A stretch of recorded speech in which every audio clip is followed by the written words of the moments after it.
Dan kemudian untuk terkait masalah penangkapan ya, kami melihat banyak masalah kejanggalan ya. Karena apa? Bisa saya katakan, mohon maaf, ini seperti penangkapan oleh PKI ya. Kenapa? Karena pertama di tengah malam ya, ketika baru pada bangun ya. Didin sampaikan juga di kontainer itu ada CCTV yang memantau 24 jam. Sampai di kamar mandi pun beliau ditempatkan CCTV di situ. Apakah segawat itu keluarga saya atau mertua saya sampai harus CCTV di kamar mandi sehingga auratnya bisa terlihat oleh semua orang? Dan itu menurut kami sangat aib ya, gitu, dan tidak berkemanusiaan menurut saya. Dan selama di Cikeas pun beliau bobotnya susut sebanyak 12 kilo dalam waktu 2,5 bulan. Dan ini menurut saya sangat miris lah, bisa dibilang seperti itu, karena usia beliau juga bukan usia muda. Beliau juga sudah cukup sepuh, dan beliau ini cacat karena beliau pernah kecelakaan dan tangan kanan dan kakinya itu remuk ya. Jadi beliau bisa dibilang cacat, tangan kanan tidak bisa terangkat sempurna. Bismillahirrahmanirrahim. Assalamualaikum warahmatullahi wabarakatuh. Alhamdulillahirabbil alamin, hamdan katsiran kama amar, ahmaduhu askuruhu astaghfiruhu asyhadu an la ilaha illallah wa la syarikalah wa asyhadu anna Muhammadan abduhu wa rasuluh. Qala rabbi shrah li sadri wa yassir li amri wahlul 'uqdatam min lisani yafqahu qawli. Allahumma shalli ala Muhammad wa ala ali Muhammad. Allahumma shalli alaihi amma ba'd. Alhamdulillah, puji syukur kita panjatkan kehadirat Allah Subhanahu wa taala. Hari ini kita diberi waktu, diberi umur, diberi sehat, kesempatan sehingga bisa bermuhajahah menindaklanjuti hajat kami, niat kami yang lalu sudah mengirimkan surat permohonan untuk bisa beraudiensi dengan lembaga komisi yudisial yang memang lembaga ini kami yakini punya peran, tugas, fungsi dan tanggung jawab untuk menjadikan hakim-hakim kita itu jauh lebih baik gitu. Yang kedua kalinya salat beri salam semoga terlimpah curahkan kepada baginda Rasulullah Muhammad SAW. Semoga kita kelak diakui sebagai umat dari Nabi Muhammad SAW dan mendapatkan syafaatnya di yaumil kiamat. Amin ya rabbal alamin.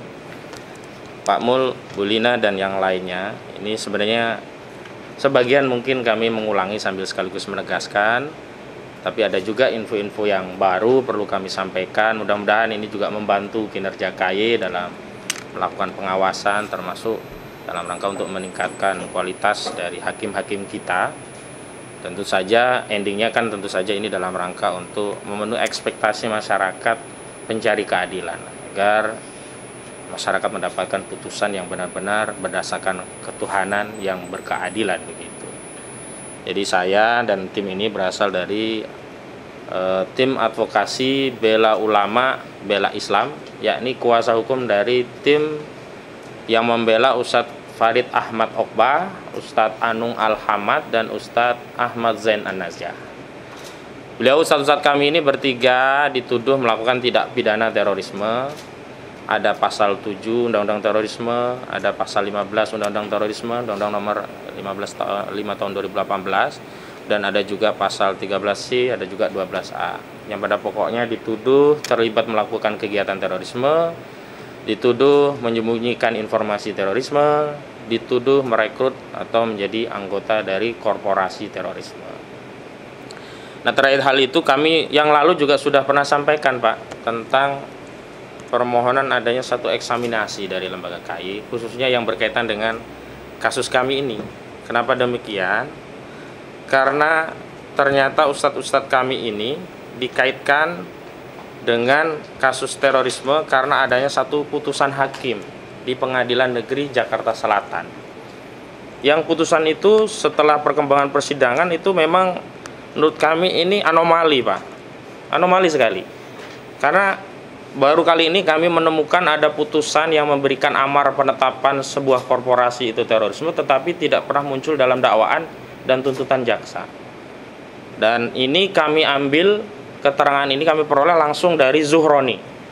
yakni Ketua Jamaah Islamiyah yang pada tahun 2007 diadili dan divonis di 2008. Vonisnya nomornya saya catat 2191 garing Pit B garing 2007 garing PN Jaksel di 21 April 2008. Jadi lucu ini. Dia divonis, dituntut seumur hidup, divonis 25 tahun tapi kemarin dijalani 15 tahun, kemudian PB keluar, belum lama ini juga keluar di 2022 ini. Tapi ketika kami tanya, apakah benar Anda divonis 25 tahun? Iya. Apakah benar di situ ditetapkan bahwa organisasi atau korporasi saudara ditetapkan terorisme? Iya. Tapi kami tanya juga, apakah dakwaan tentang korporasi itu ada atau tidak dalam dakwaan terhadap saudara? Tidak ada. Dan di petitum atau tuntutan lah, kalau bahasa perdata kan petitum gitu. Di tuntutan jaksa juga tidak ada. Tiba-tiba muncul penetapan dari hakim selain memvonis 25 tahun penjara, juga menetapkan organisasi yang dipimpin Zuhroni ini sebagai organisasi terorisme. Nah, ini atensi besar bagi kami. Kalau yang lalu kami baru menduga karena belum masuk ada fakta persidangan. Dan rekan kami Deddy Suharyadi kan yang lalu sudah menyampaikan perlu ada eksaminasi. Karena dengan dasar putusan 2008 ini di Pengadilan Jakarta Selatan, ini para ustadz itu dikait-kaitkan. Misalkan bertemu dengan orang-orang JI, kemudian tidak melaporkan orang JI itu sebagai korporasi teroris, dituduh menyembunyikan informasi terorisme. Dan luar biasa Pak, ada ancaman pidananya minimum 4 tahun, maksimum bisa 12 tahun, ada yang 15 tahun. Apalagi kalau pasal 7-nya, bisa penjara seumur hidup kalau terkait terorismenya.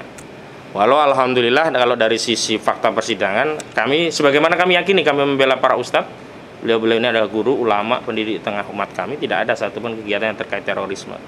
Ketika unsur-unsur pasal kami tanyakan kepada saksi-saksi, apakah saksi pernah melihat ustadz kita mengeluarkan kekerasan, ancaman kekerasan, merusak fasilitas publik, mengancam fasilitas strategis nasional atau internasional, misalkan bandara, atau menghilangkan nyawa, atau mengancam, itu tidak ada semua. Nah, ternyata kaitannya selalu semuanya dikaitkan dengan putusan di Jakarta Selatan ini. Nah, putusan inilah yang menurut kami harus dilakukan eksaminasi. Karena kami khawatir ada masalah pada kode etik sebagai seorang hakim dalam mengadili perkara sehingga sampai muncul satu penetapan yang tidak pernah disinggung dalam dakwaan. Kalau dalam konteks perdata ini kan ultra petita Pak. Cuman ini kan pidana, sebenarnya masih mungkin sepanjang ada uraian peristiwa yang ada dalam dakwaan. Ini nggak ada, saya tanya nggak ada gitu. Dan memang ini sangat tertutup. Sekali lagi kami mohon KY juga bisa membuat akses kepada masyarakat terhadap putusan terbuka. Kenapa kami hanya bisa memverifikasi lewat persidangan? Karena akses ini tidak bisa. Kalau di putusan-putusan yang lain itu kan umumnya dipublish Pak di Mahkamah Agung. Tapi terkait terorisme tidak ada yang dipublish. Nah, ini kesulitan kami di sana. Kalau yang lain itu umum, kita cari di pusat SIPP Mahkamah Agung ya, diklik nomor perkara, ada PDF muncul, kita tinggal download. Di situ lengkap ya. Pertimbangan juga ada sampai vonisnya. Jadi kita bisa menilai. Nah, khusus ini tidak ada. Jadi atensi kami sebenarnya yang pertama tadi itu untuk menindaklanjuti apa yang sebelumnya sudah disampaikan oleh rekan kami Deddy Suharyadi pada kesempatan yang lalu. Dan yang kedua, kami ingin menyampaikan ulang tentang tindakan hakim yang ya kami itu kalau curhat kepada hakim Pak Mul, nggak bisa kepada yang lain hari ini. Karena kepada polisi bukan wewenangnya, ke jaksa juga sudah bukan wewenangnya. Kita mengajukan apa yang kita sampaikan kepada majelis hakim itu adalah permohonan untuk pengalihan tempat menahan, bukan penangguhan Pak. Kalau penangguhan kan bisa pulang ke rumah, bukan. Ini cuma minta dialihkan karena saat di penyidikan, setelah ditangkap dan di penyidikan itu kan penahanannya luar biasa para ustadz di karena kasus terorisme Pak. Pertama diamankan 21 hari, kemudian di penetapan tersangka pertama 120 hari, ditambah lagi 60 hari, jadi total 201 hari. Kalau kita ikut KUHAP kan tersangka itu maksimum 20 hari, tambah 40 hari, 60 hari harus segera limpahkan ke persidangan. Ini lama sekali itu.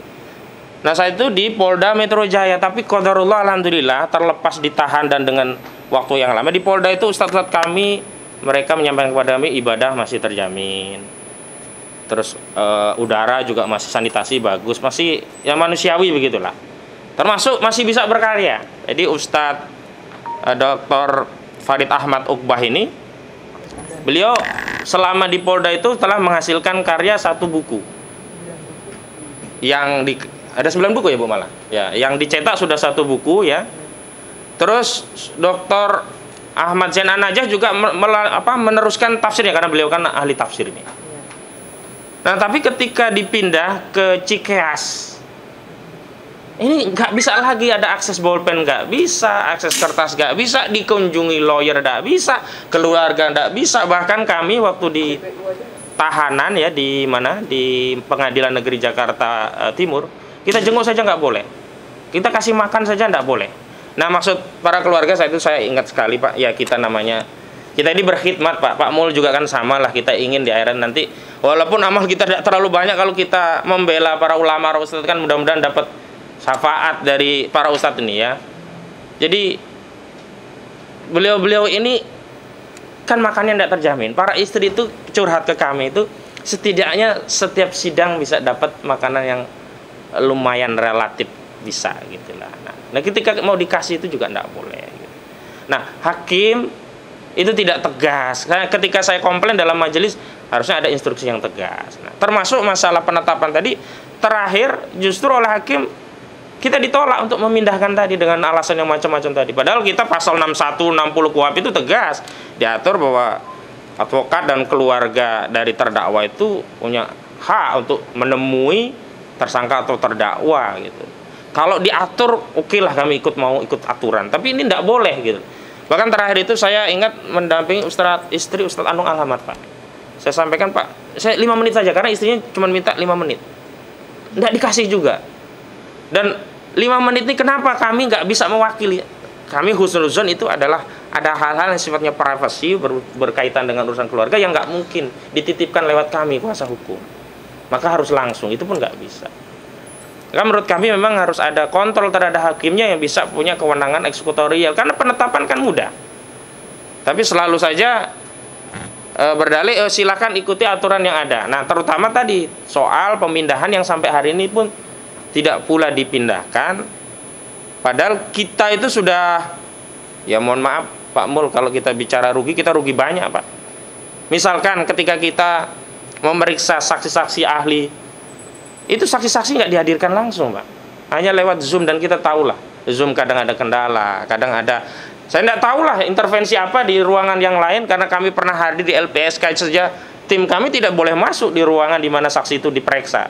Terakhir bukan di LPSK lagi, langsung lewat sindur, lapas sindur gitu.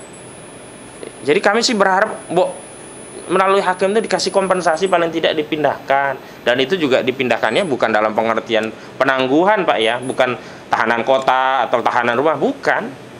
Benar-benar kita hanya minta saja pindahkan, apakah di sini di rutan kembalilah Polda misalnya, atau di rutan Salemba ya Bu ya, itu di Salemba gitu, lumayan lah kita juga akses bisa mudah, keluarga bisa berkunjung, terutama anak-anak kan ya, namanya anak kepada bapaknya kan butuh petunjuk, ada yang mau ujian atau apa, minta nasihat. Saya melihat ini Pak, Ustadz kita ini sudah divonis jauh sebelum putusan itu dikeluarkan. Mereka disekat hubungannya dengan keluarga, sama lawyer juga terhambat. Dan ini muaranya tetap kepada penetapan hakim sebenarnya. Sebenarnya kalau hakim tuh mau bisa agak longgar gitu ya, kasih saja penetapan itu untuk dipindahkan, itu paling tidak bisa mengkompensasi lah rasa prihatin kami, termasuk kerinduan keluarga, termasuk kemudahan kami untuk melakukan proses advokasi, di mana di dalam beberapa penjelasan saksi-saksi itu kan kami perlu elaborasi, tapi kan nggak mungkin di persidangan itu, perlu kunjungan terpisah. Nah ini nggak bisa, di Cikeas itu nggak bisa Pak.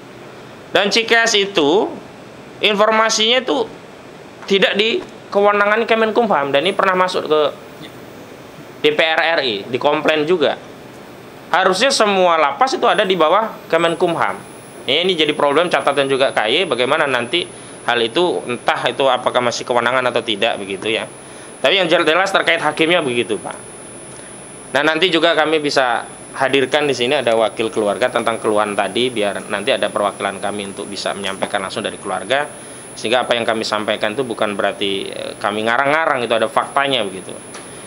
Dan yang ketiga Pak, satu tentang apa namanya tadi kan, yang pertama terkait dengan eksaminasi putusan yang bermasalah tadi, kedua terkait masalah pemindahan penahanan, yang ketiga sebagaimana surat yang pernah kami sampaikan dan sudah direspon Pak, kita kan dulu pernah mohon pemantauan. Nah, kami ingin tahu sejauh mana sih, tadi sudah ngobrol-ngobrol non formal bahwa hasil akhirnya tetap nanti setelah putusan, tapi kan kami tidak pernah tahu keberadaan KY di persidangan itu seperti apa, sehingga KY bisa melihat tidak kondisi di pengadilan secara langsung gitu. Kalau dari sisi hakim itu bagaimana, nah dari sisi jaksa bagaimana, dari sisi kami bagaimana, dan kami juga terbuka saja kalau ada catatan terkait kami, walaupun fungsi dan tugas utama KY kan terkait pengawasan kepada hakim gitu. Kenapa? Ya tadi sebagaimana saya sampaikan, kalau kami datang ke KY itu Pak bukan hanya mewakili keluarga, banyak simpul-simpul umat yang tanya kemarin ke KY bagaimana gitu. Jadi sikap kelembagaan KY pun itu dipantau oleh masyarakat, kami juga ditanya, dan kami kan tidak mungkin menyampaikan apa yang tidak kami ketahui. Misalnya bagaimana pemantauan KY, kami katakan oh pantau terus KY, padahal kami tidak tahu apakah dipantau atau tidak.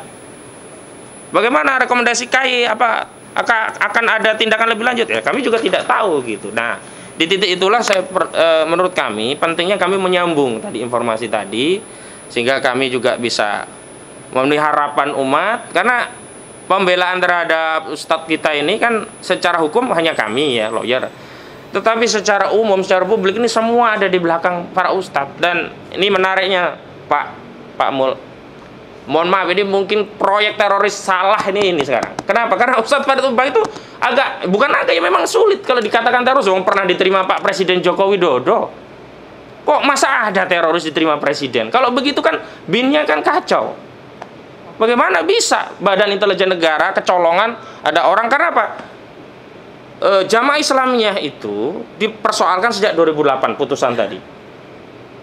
Ustadz Farid itu ketemu dengan orang-orang JI yang padahal ketemu silaturahmi biasa Pak, seperti kita ketemu, masa saya ketemu KY begini nanti dianggap saya anggota KY. Nah proses klaim anggota JI itu begitu, karena tidak ada kartu anggota, tidak ada apa-apa, yang ada hanya baiat, dan baiat itu tidak ada saksi satupun yang menyatakan melihat 3 ustadz kita itu berbaiat kepada JI. Akhirnya apa klaim? Ya kami husnuzon, dia anggota JI karena ada di ruangan ini. Ya seperti kita nih Pak, saya hadir di sini, masa kemudian Bapak mengatakan saya suuzon ini semua anggota KY karena berada di KY? Ya kan enggak, kan harus ada bukti. Nah itu berasal dari putusan 2008. Tapi mengapa 2020 kok masih bisa kalau memang benar nih Ustadz Farid ini ya?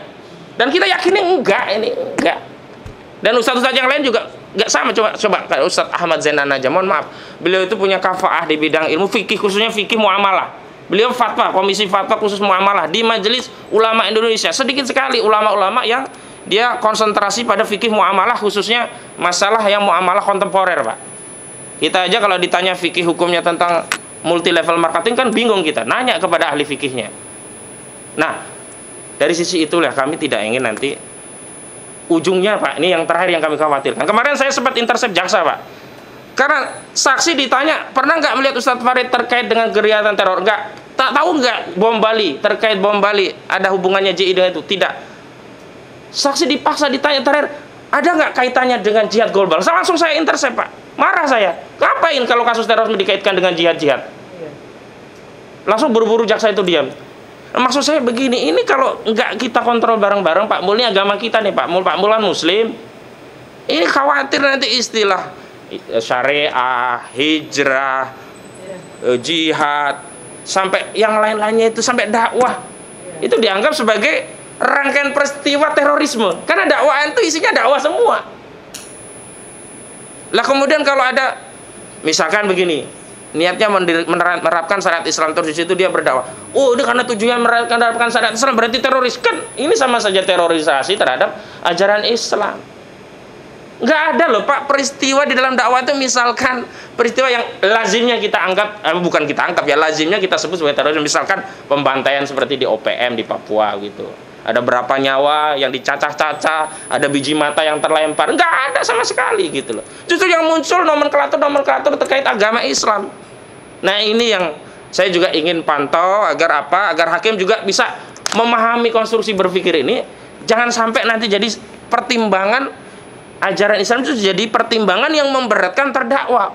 Menimbang bahwa terdakwa memperjuangkan syariat Islam, maka terdakwa terbukti secara sah dan meyakinkan melakukan tindak pidana terorisme. Bahaya kalau sudah begini. Walaupun nggak mungkin ada bahasa yang eksplisit seperti itu, nggak mungkin. Tapi kalau implisit pun nanti yang dipersoalkan itu adalah ajaran Islam, ini bahaya. Kalau umat Islam yang marah, nah nanti nggak ada guna Pak proses penegakan hukum, nggak ada guna.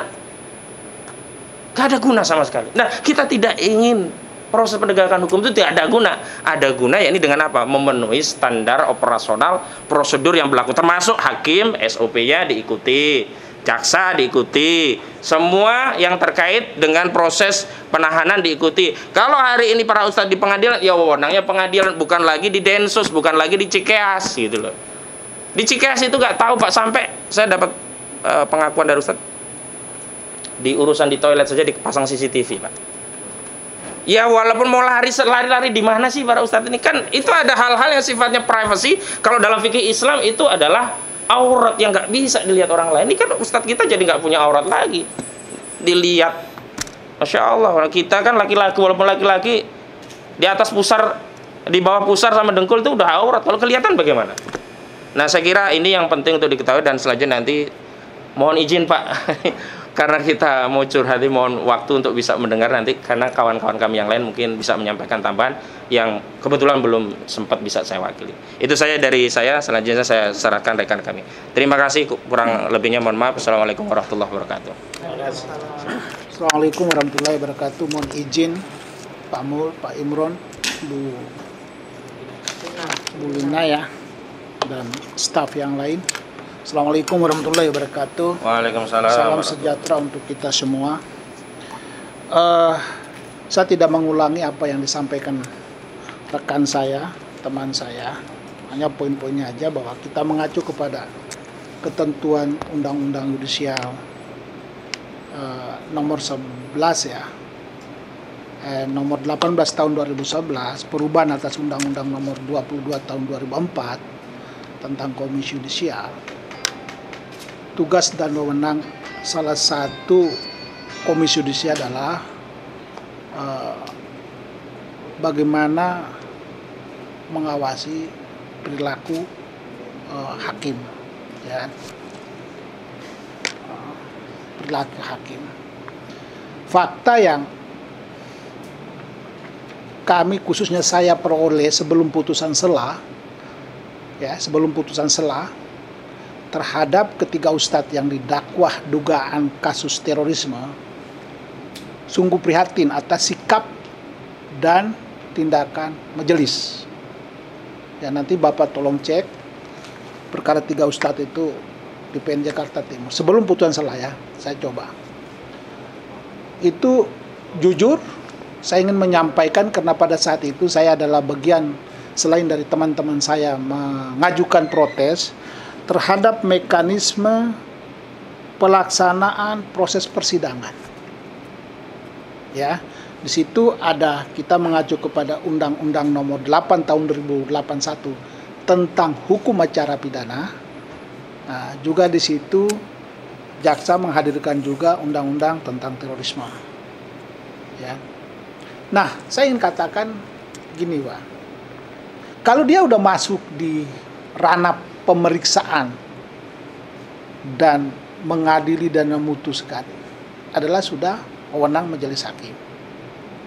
Ya, tolong dicermati Pak Mul dan teman-teman.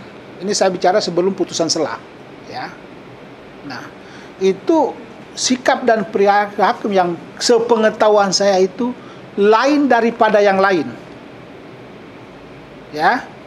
Artinya pengadilan ini kan orang mencari keadilan, bagi pencari keadilan.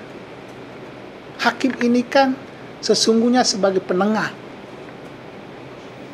bagaimana mengkonstruksikan persoalan yang didakwakan oleh jaksa, lalu kemudian ketika ada eksepsi tentang dakwaan, lalu kemudian katakan saja umpamanya dakwaan itu, eksepsi itu tidak ditolak atau tidak dapat diterima, kemudian dilanjutkan dengan pemeriksaan pokok perkara, maka kemudian majelis ini kan kita harapkan harus bersikap adil kaitan dengan masalah perilaku keadilan itu. Nah, saya melihat, Pak, ini sebelum putusan sela, soal menyangkut masalah keberatan kami tentang konstruksi bagaimana beracara, ya, sehubungan dengan masalah keberadaan tiga hakim, soal perdebatan online dan offline. prinsip kasus pidana itu adalah mencari kebenaran material. Artinya peristiwa perbuatan pelaku.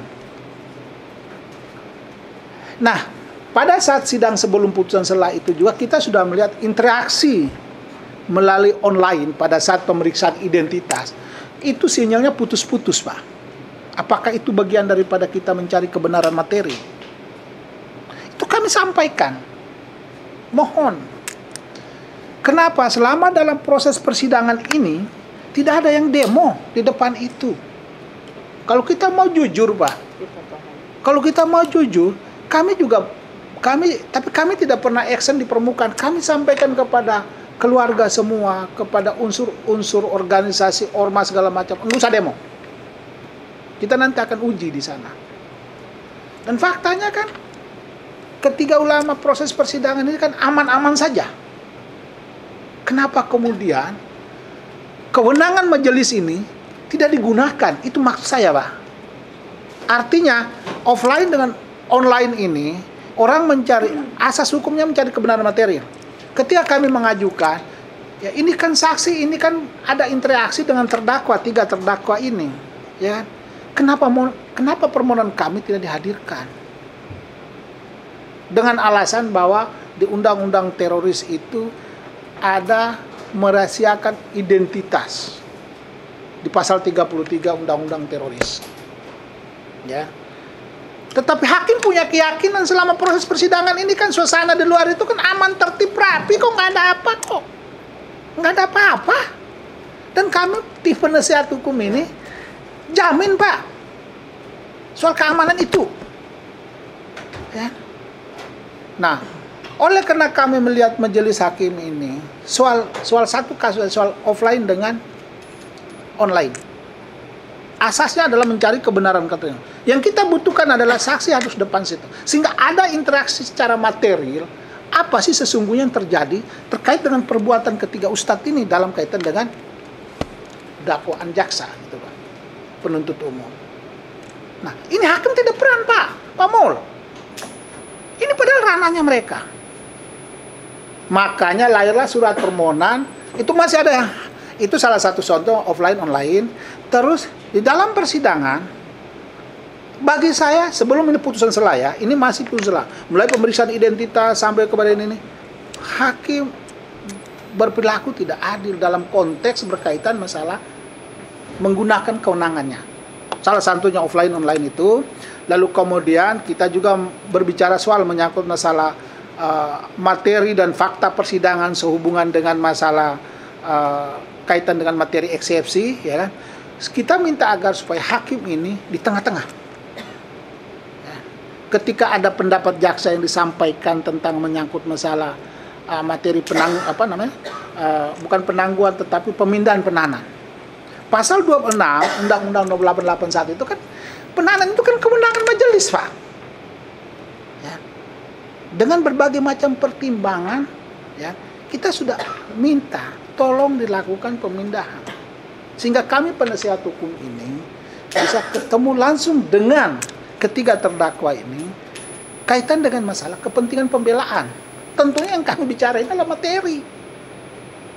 Ya. Pak, saya sendiri ngalami langsung.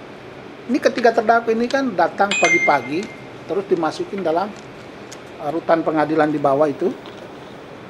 Kita masuk aja, Pak. Ini penasihat hukum loh, Pak. Perintah hukum acara itu dia punya hak untuk ketemu. Dilarang nggak boleh, Pak. Padahal kondisi keamanan persidangan sebelum-sebelumnya itu aman. Ya. Nah, ini hakim tidak ambil peran itu. Kita sudah sampaikan. Ini kewenangan majelis loh. Kau tinggal perintahkan, Densus, kamu punya kewenangan itu tingkat penyidikan. Kasih edukasi. Kamu punya kewenangan tingkat penyidikan. Jaksa, kau punya kewenangan itu adalah membuat dakwaan, ajukan. Sekarang kita lagi uji nih di pengadilan. Sekarang tugas saya nih. Tolong kasih kesempatan kepada penasihat hukum. Ketika mereka ke Cikeas atau mereka di pengadilan, kasih leluasa. Karena mereka punya kepentingan di dalam hukum acara pidana itu diatur. Ya, termasuk keluarga, Pak. Sama sekali tidak bisa diakses sebagaimana dijelaskan oleh teman-teman.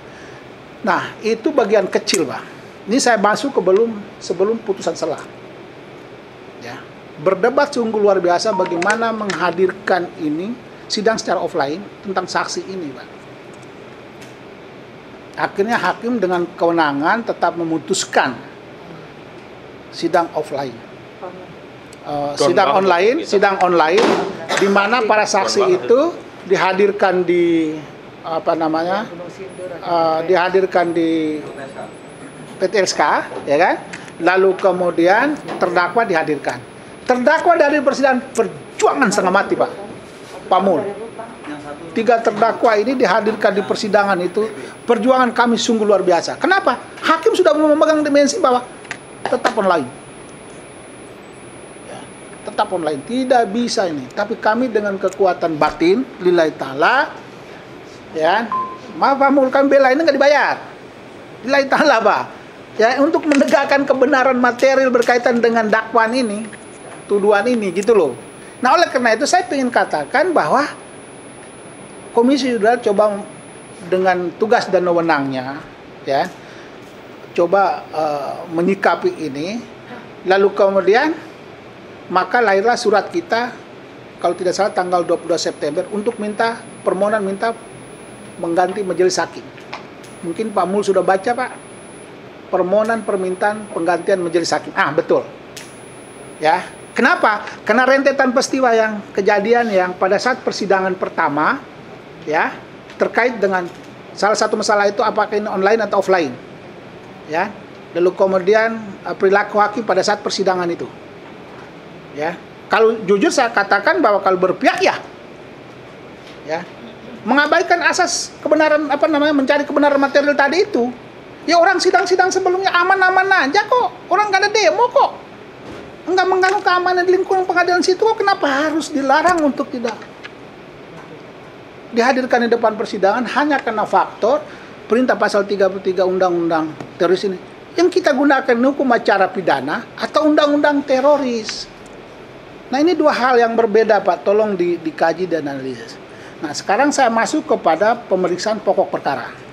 Ini sidang ketiga kemarin tanggal 3, Pak. Mungkin karena surat permohonan kami masuk penggantian majelis itu, dan mungkin juga permohonan kami sebelumnya minta pengawasan dari Komisi Yudisial di persidangan di Timur, maka saya lihat mereka kalem-kalem. Majelis ini tidak reaktif seperti sebelumnya pemeriksaan pokok perkara.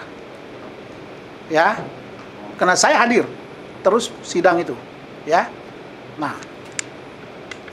tetapi ada hal yang perlu saya sampaikan kepada Pak Mul dan Pak Imron dengan Ibu mengenai tentang keaktifan majelis di dalam persidangan.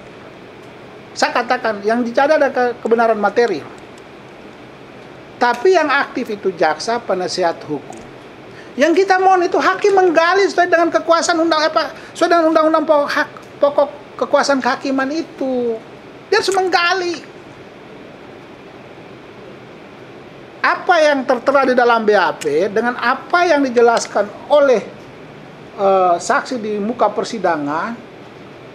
Nah, ini saya lihatin hakim pasif. Paling dia tanya ketika ada pertanyaan jaksa, lalu kemudian ada pertanyaan dari penasihat hukum, dan ketika terjadi argumentasi soal materi-materi yang dianggap krusial, nah, di situ sebagai penengah. Ada baiknya juga, tetapi ketika setelah giliran jaksa dengan majelis penasihat hukum selesai membuat pertanyaan, ya orang hakim harus melihat. Ya, ini jangan main-main, Pak. Ini ancaman hukumnya ini kan berat, ya, dakwaan alternatif, ya, ancaman hukum berat-berat semua. Dan kalau saya punya keyakinan, ini insting, ilustrasi saya sudah punya ini. Saya pertanyaan saya di persidangan sederhana saja kaitan dengan 3 ustadz ini. Kalau kita dengar kata teroris itu kan serem. Terus fakta realnya yang merugikan orang kaitan dengan perkara teroris yang dituduhkan kepada ustadz ini apa? Contoh persekolah jahat, kan di pasal 15, junto pasal 7. Di situ ada unsur perpewakatan jahat. Sepanjang yang saya tahu, saksi menyatakan tidak ada perpewakatan jahat. Terkait masalah perekrutan, juga tidak ada saksi fakta yang menyatakan bahwa tidak ada perekrutan. Nah, ini yang kami perlu hati-hati, itu yang digunakan yang putusan PN Selatan berkaitan larangan JI yang korporasi itu. Makanya teman saya tadi minta dan semua tim hukum minta dilakukan ekshumasi itu betul. Sangat betul sekali. Karena khawatir jangan sampai ketiga ustadz ini kan dari keterangan saksi itu yang ada itu mereka menyatakan bahwa mereka ini ulama publik. Dan materi ceramah mereka itu ya kan, sesuai dengan catatan keterangan mereka itu bahwa mereka ini materinya itu berkaitan dengan ahli sunnah wal jamaah, tentang apa namanya fikih, kaidah, kehidupan keumatan sehari-hari. Apalagi saksi fakta yang diajukan jaksa penuntut umum dari masyarakat, Pak. Di lingkungan tiga ustadz ini tinggal. Semua menyatakan bahwa ketiga ustadz ini orang baik dan tidak pernah melakukan permufakatan jahat dengan kami di lingkungan. Materi mereka materi tentang masalah akidah, tentang keluargaan, kehidupan kita sehari-hari. Ada nggak perekrutan jemaah yang ada di lingkungan ustadz mereka tinggal ini untuk melakukan suatu tindakan teroris? Tidak ada. Terus mau dibawa apa? Jujur saya punya kekhawatiran itu kembali kepada koperasi putusan PN Jakarta Selatan itu. Jika demikian kalau seperti itu, ya, kita nggak tahu itu Ustadz Farid Khalbah ketika tanggal 20 Juli apa Juni 2001 diterima oleh Presiden Joko Widodo itu, ketika dia menyampaikan tentang materi audiensi pada saat itu, pertemuan pada saat itu, apakah materi yang disampaikan Ustadz Farid Khalbah itu adalah bagian daripada permufakatan jahat dengan Jokowi, atau bagian daripada percobaan, ya, atau bagian daripada perekrutan? Ya, saya sudah usulkan ke teman-teman tim, Jokowi bisa nggak dihadirkan jadi saksi di persidangan nanti pada saat materi apa yang disampaikan oleh Ustadz Farid Khalbah ketika ketemu dengan Jokowi? Apakah konteksnya itu saksi meringankan atau seperti apa? Biar kita tahu ada nggak ajakan merekrut untuk Jokowi masuk dalam ranahnya permufakatan jahat atau merekrut. Bisa saja itu kita lakukan gitu loh. Cuma persoalannya itu mau atau tidak kalau kita bicara pure hukum, objektivitas hukum. Gitu loh. Nah, itulah saya ingin sampaikan kepada Pak Mul, ya kan, dan sebelumnya juga kami juga sudah pernah selain mengganti majelis, saya lihat majelis sudah mulai bagus menurut pandangan saya. Saya nggak tahu teman-teman yang lain, ya. Tapi sebelum pemeriksaan pokok perkara itu, yang Punsela itu terus terang aja bahwa luar biasa, ya. Makanya lahirlah surat permohonan itu, Pak. Nah, bukan berarti KAY tidak melakukan tindakan pengawasan ke depan, Pak. Saya mohon, karena saya lihat ini hakim kurang aktif. Amanat undang-undang kekuasaan kehakiman itu kan hakim menggali, ya. Dari situ kita akan uji. Ya, aku khawatirkan itu jangan sampai tidak diuji, tidak digali oleh majelis, kemudian dia gunakan BAP. Bahaya. Walaupun ada beberapa materi BAP itu kami sudah uji, kami sudah menggali, karena jaksa kemarin saya lihat itu dia baca aja BAP-nya. Tapi kami penasihat hukum bukan bodoh, kami uji. Banyak hal-hal yang menyimpang. Ya. Bahkan kami sudah minta penyidik harus dihadirkan. Nah, inilah kami minta penyidik harus dihadirkan ini di depan majelis. Nah, makanya Pak Mul tolong permintaan itu ada permintaan dari penasihat hukum kepada majelis agar menghadirkan majelis itu seperti apa perkembangan. Ya. Nah, ini kan bagian daripada bentuk perilaku adil dalam rangka untuk menuju kepada konstruksi suatu kebenaran material. Maka kemudian kami minta kepada majelis bahwa penyidik harus dihadirkan. Nah, kalau manakala ke depan ini mungkin dia lupa atau bagaimana, nah, dalam kaitan dengan fungsi pengawasan KEA ini, ingatkan mereka. Ya. Kita mau pingin fair. Ya. Kita mau pingin fair. Ya. Saya tidak mau mendahului putusan majelis hakim.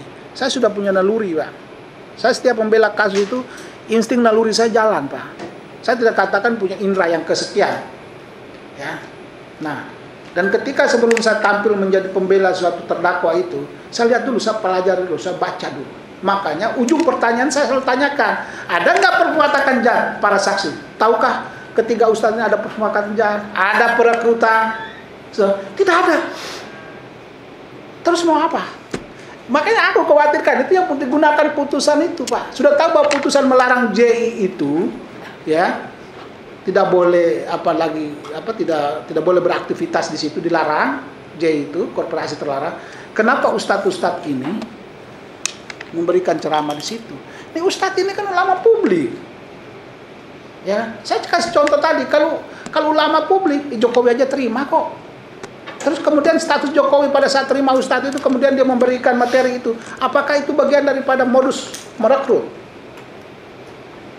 Belum lagi kita bicara dari konteks ceramah, isi ceramah-ceramah lain kepada jemaah apa? Kepada jemaah yang lain, termasuk di lingkungan, termasuk di instansi kepolisian Republik Indonesia, di BIN, dan seterusnya, Pak. Ini semuanya akumulasi daripada materi ceramah dari ketiga ustadz ini. Dan Ustadz Jen ini adalah Majelis Fatwa MUI. Ya kan? Kalau memang dia ini teroris, apa yang pokok pikiran dia dimasuk di dalam fatwa itu apa bagian dari apa? Ya, tertindak. Nah, jadi maksud saya ini, kami juga sudah minta, kita sudah rapat kemarin, sudah minta teman-teman yang di Majelis Ulama ini kita harapkan hadir untuk sebagai saksi, untuk mengetahui seluk-beluk apa sih sesungguhnya Ustadz Gen itu.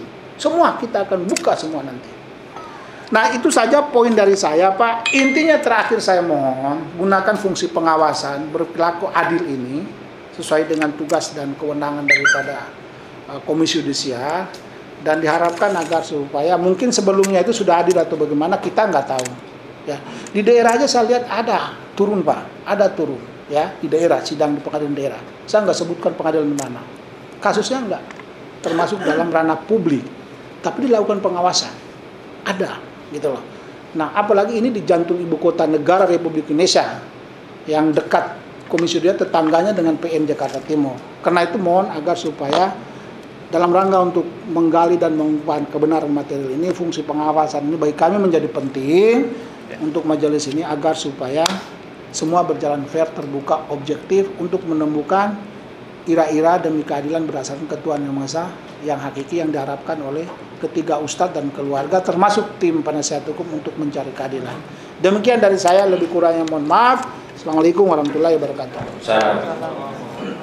Mohon maaf Pak, ada waktu sedikit lagi dan nanti mohon kepada tim, karena kita juga butuh menyimak apa yang akan disampaikan Pak Mul dan juga dari KI juga waktu, jadi mohon bisa ke pokok-pokok yang akan disampaikan, terutama juga nanti diberi kesempatan juga dari wakil keluarga yang paling utama. Jadi untuk sementara Bu Sri silakan Bu. Terima kasih.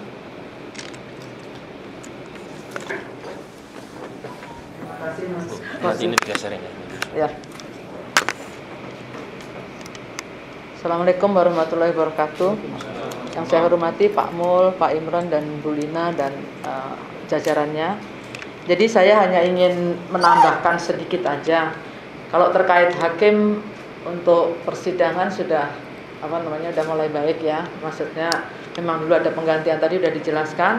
Yang fokus saya adalah menambahkan terkait dengan hak terdakwa, yaitu terkait dengan pemindahan tahanan dari Cikeas, kalau bisa dipindahkanlah mau di Polda ataupun di rutan manapun monggo. Yang penting adalah hak-haknya terdakwa itu bisa untuk memperjuangkan keadilan untuk dirinya itu bisa didapatkan, yaitu bisa berkomunikasi dengan tim PH-nya sehingga bisa menyampaikan hal-hal apa yang harus diperjuangkan dalam persidangan.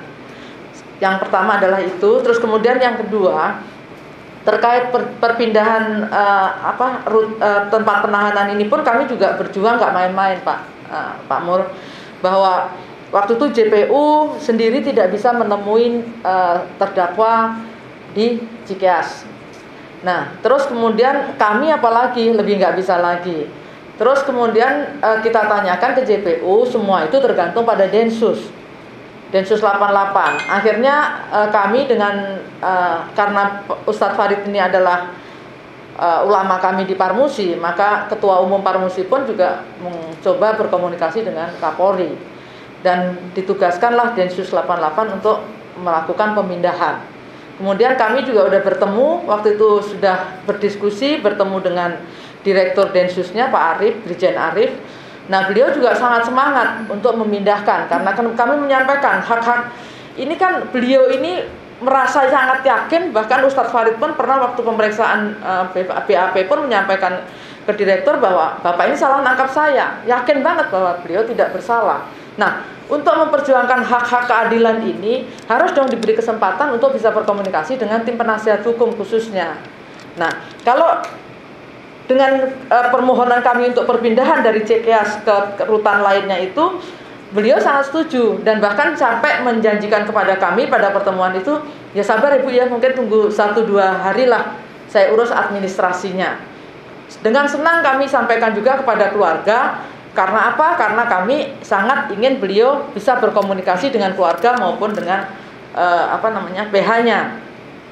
Ternyata apa yang kita dapatkan, hakim tiba-tiba pada sidang menetapkan bahwa tidak menyetujui perpindahan. Gitu. Nah, mohon bantuan dari KY supaya diperingatkan kepada majelis hakim ini. Apa keberatannya? Mau ditahan di Cikeas maupun ditahan di tempat lain, apa bedanya? Gitu. Tapi kan sangat merugikan pada terdakwa sendiri karena tidak bisa memperjuangkan hak-haknya atau untuk mendapatkan satu keadilan. Jadi mohon banget bantuan KY karena masalah dari Densus sendiri tidak ada masalah. Itu. Jadi kalau Densus sudah ada masalah, pengawalan persidangan kan dilakukan oleh Densus. Jadi hakim kan apa keberatannya? Gitu. Jadi mohon bantuannya Pak Mul supaya disampaikan kepada hakim ini, tolonglah berilah kebebasan karena ini adalah tuduhannya ini bukan ringan. Ulama dituduh seorang ulama besar yang kreativitasnya tinggi dan sangat bermanfaat untuk bangsa dan negara harus dikriminalisasi dengan teroris. Jadi bukan main-main ini gitu. Makanya itu kami juga nggak main-main juga untuk memperjuangkan perpindahan dari Cikeas ke rutan lainnya. Monggo mau ditempatkan dimanapun monggo. Dan saya yakin kami kalau penasihat hukum suruh menjamin atau butuh berapa jaminan, berapa ribu jaminan umat atau jaminan tokoh-tokoh Islam, insya Allah kami bisa berikan. Kami akan upayakan kalau memang bahwa Ustadz ini tidak akan kabur, bahwa Ustadz ini tidak akan melakukan, kami akan berikan jaminan insya Allah. Mungkin teman-teman di sini bisa membantunya. Itu aja saya sampaikan, mohon bantuannya dengan sangat supaya hal ini bisa dikabulkan. Terima kasih. Wassalamualaikum warahmatullahi wabarakatuh. Mengingat waktu ini mohon maaf ya, perwakilan keluarga dulu ya biar langsung Pak Mul dan yang ada di KY bisa mendengar. Kepada perwakilan keluarga silakan disampaikan keluarga seperti apa.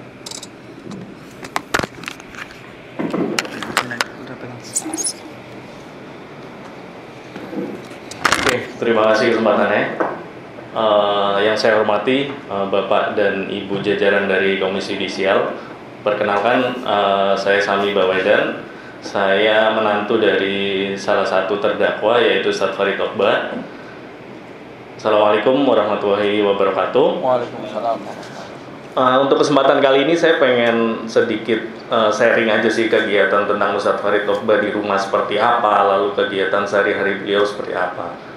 Izinkan saya minta waktunya mungkin 5-10 menit untuk menyampaikan. Di dalam keluarga Ustadz Farid itu sangat menyenangkan orangnya yang kita kenal, dan selama saya kenal beliau, saya menjadi menantu, beliau tidak pernah marah orangnya. Dan menurut saya beliau termasuk bisa dibilang orang yang baik dengan 2 alasan menurut saya. Kenapa? Karena beliau banyak disukai orang, satu. Yang kedua, banyak juga orang yang menghormati beliau, dan beliau itu orangnya selalu husnudzon dengan orang dalam bidang apapun. Beliau sering berbisnis dengan rekannya atau kerabatnya dan sering juga ditipu. Dan beliau tidak marah ataupun tidak memutus silaturahminya kepada orang-orang yang sudah menipu beliau, gitu. Lalu untuk sehari-hari beliau ini mengajar pengajian ibu-ibu lebih seringnya dan cenderung ke arah nenek-nenek karena ibu-ibu ini sudah punya cucu ya gitu. Dan seminggu sekali beliau mengajar di pesantrennya sendiri di Kampung Sawah. Nama pesantrennya Al-Islam, itu jadwalnya hanya seminggu sekali aja. Nah, menurut saya ini sangat kontradiktif kalau beliau dituduh sebagai teroris karena lebih seringnya yang diajar adalah ibu-ibu atau nenek-nenek. Gimana ceritanya bisa teroris tapi yang sebagai target apa ya istilahnya, target anggotanya adalah ibu-ibu? Sangat aneh dan tidak masuk akal menurut saya. Nah, beliau ini mempunyai media sosial yaitu Instagram dan Facebook. Setiap kegiatan beliau posting di sana. Jadi tidak ada kegiatan yang tertutup sifatnya dan beliau terbuka. Semua kegiatannya selalu diposting di media sosialnya.